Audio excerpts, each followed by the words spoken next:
ஒரு அன்பான காலை வணக்கம் நண்பர்களே. இந்த பூமியில் இறைவன் நம்மளை படைக்காரு, காக்கிறாரு.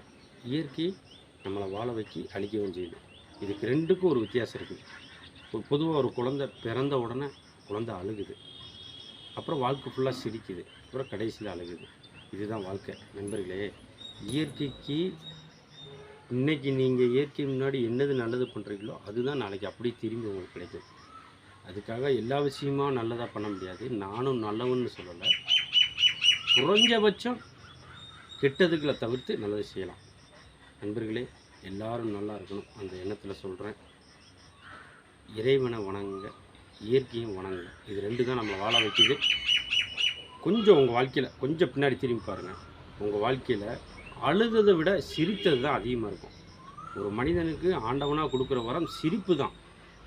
சந்தோஷத்தை தான் அதிகமாக கொடுத்துருக்கோம், கவலைகள் கொஞ்சமாக தான் கொடுத்துருக்கோம். நல்லா யோசித்து பாருங்கள். நன்றி.